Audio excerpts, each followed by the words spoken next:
extremely so. Back to the Prospect Expressway, and that delay could grow longer and longer the longer it takes. Good morning, historians. Welcome back to another documenting history. Minutes on the ones, and we will keep you updated. Meanwhile, in Queens, eastbound LIE, near the Cross Island, disabled vehicle getting cleared out of the left lane there. Let me check what you need to know about the bridges and tunnels. The outbound George Lower has a disabled tractor-trailer blocking the right lane underneath the apartments. Take the outbound George Upper instead. The inbound GW Bridge, meanwhile, is 25 minutes for both levels, except from the Palisades, where it's 10. The inbound Lincoln is 20, and the inbound Holland is 35 from the Skyway, 25 minutes from the Newark Bay Extension. And as we check what we see on Long Island's Big Three, we are, excellent. LIE, Northern State, and Southern State, no major issues. We're sponsored by St. Joachim and Anne Nursing Rehabilitation Center. Karen Stewart, 1010 wins at 92.3 FM. Hey, healthcare workers of New York, are you looking to make it? If you just landed on this channel, our purpose is to record and document local history by listening to a quick snippet of the day's news in the New York metropolitan area. Gilgo Beach serial killings won't be going to trial after all. A source very close to the case tells 1010 Wins that Rex Heuermann will likely plead guilty on April 8th. Heuermann is accused of murdering 7 women. Heuermann's attorney did not comment, but has said his client is ready for trial, which is set to begin in September. The DA has said there is no plea deal on the table and did not comment on the possible plea on the 8th. Heuermann could decide, however, to plead guilty to all the charges against him without any deal on the table. Sophia Hall, 1010 Wins on 92.3 FM on Long Island. Another innocent victim of gunfire in New York City. This time a 9-year-old was shot in the leg in Brownsville. This boy standing on Bristol Street when the shots rang out just before 6. One of them clipping him in his right leg. This woman was not far from being right in the middle of it all. As soon as I heard about 2-3 gunshots, I turned around to see if my kids were safe because they were right here in the front. The boy not the target, although cops aren't sure who was. Witnesses say they saw 3 young men then running away. The child is still recovering in the hospital. A nice little boy from the community. He don't do nothing. He just came to come outside to play. Y'all gotta stop if you all gotta live here. NYPD checking out surveillance cameras from the block to try to track down who did the shooting. Glenn Shuck, 1010 Wins, 92.3 FM, here in Brownsville. Gunfire sent 2 15-year-old boys to the hospital in the Bronx. This was late yesterday afternoon outside an apartment building on Honeywell Avenue near East 180th and West Farms. A nearby bodega manager telling the Daily News it happened a few seconds after the two started arguing with someone else. News 12 The Bronx says officers were seen taking a group of 4 people out of the building and that 2 of them were in handcuffs. The NYPD tells 1010 Wins, so far, no arrests. Well, despite those latest incidents, the NYPD is reporting a record low in shootings.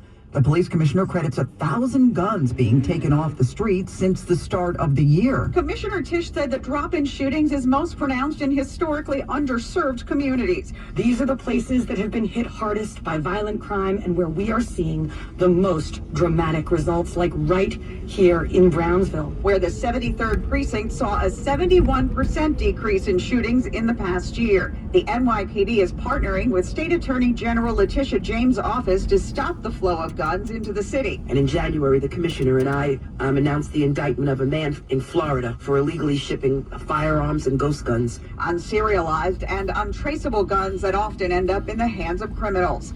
Marla Diamond, 1010 Wins on 92.3 FM. The Senate overnight passed a bill that would fund Homeland Security, including the TSA. It does not, however, include ICE and Border Patrol. The vote was unanimous, with the bill now heading to the House. Its fate there is not clear. The runway where an Air Canada plane collided with a Port Authority fire truck last Sunday, killing the pilots, that reopened yesterday. That as we hear from more passengers on board that flight. Rachel Mariotti spoke to CBS Mornings. The landing is the landing. Sometimes you have tough landings, but then the impact of the fire truck, which we didn't know what was going on. We all flung forward, looking out the window. Are we going to spin out of control? It was scary. She and Rebecca LaCourie were sitting by the emergency exit. Mariotti says there was a brief moment, just briefly, when people actually considered getting their bags out of the overhead compartment. LaCourie opened that exit door. She says she can't stop thinking about the pilots. I just want to find a way to live my life that honors them moving forward.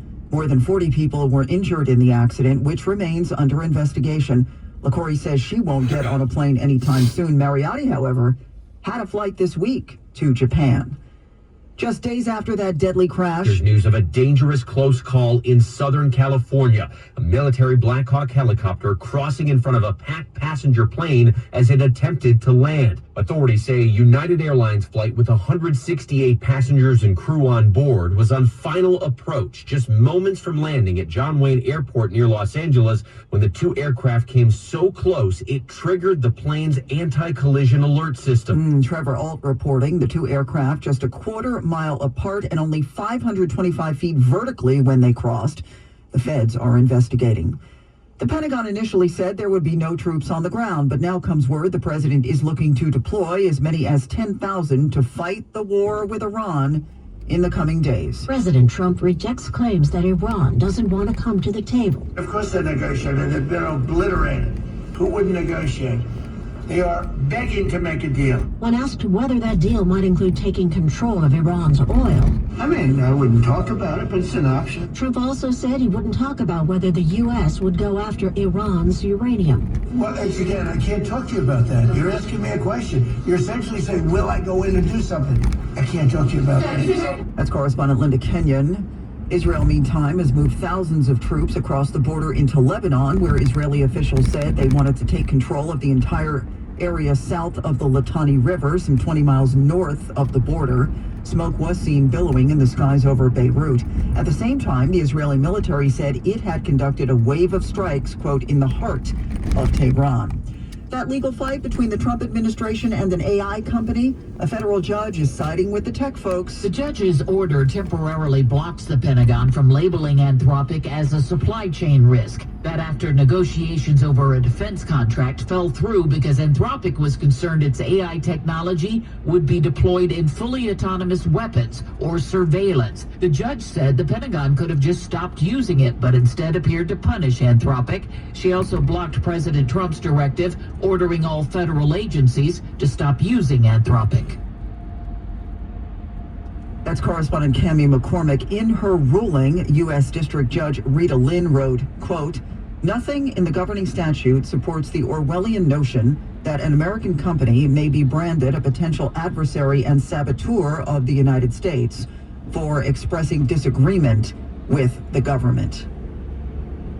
For the first time, the Academy Awards are going to be handed out somewhere other than Hollywood. They're not going that far, though. The Dolby Theater has been where the drama builds up to hear these words. The Oscar goes to... In 2029, the Oscars will be going to Los Angeles at the Peacock Theater, about 9 miles away from the Dolby Theater. The move comes as the Oscars make a TV move from ABC to Netflix.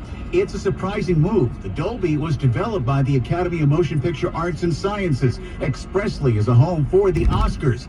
Other than a COVID year in 2021, the Dolby has hosted the big show since 2002. The Peacock Theater has hosted the Emmy Awards. I'm Ed Donahue. Well, they've won an Oscar, and now the K-pop Demon Hunters may soon win the fast food wars as well. McDonald's will start offering meals inspired by K-pop Demon Hunters at the end of the month. One meal centers on Huntrix, another on the Sasha Boys. Not sure how this will affect their rivalry, but the Sasha Boys are promoting a breakfast Happy Meal, and Huntrix is promoting lunch. If you don't want either, there's a purple Derpy McFlurry for Derpy the Tiger. Sherry Preston, ABC News. So what was going on here? It's like saying you're smart for a stupid person. Yeah. Oh, I'm siding with Howie Mandel on this one. He had this conversation with Kelly Ripa and Mark Consuelos on their show on ABC after they told him how great he looks after he mentioned he had just turned the big 7-0. I look great? That doesn't mean anything. No, it means does. No. I don't like that because that's a caveat. When you say because you tell somebody you're 70 and they go, you look great. We're not saying you look great for 70. Yes, you are without saying 70. As always, in the words of Linda Richmond on SNL, Discuss. 1010 wins back on Punch Watch. This update isn't merely ooh-ooh-ah-ah.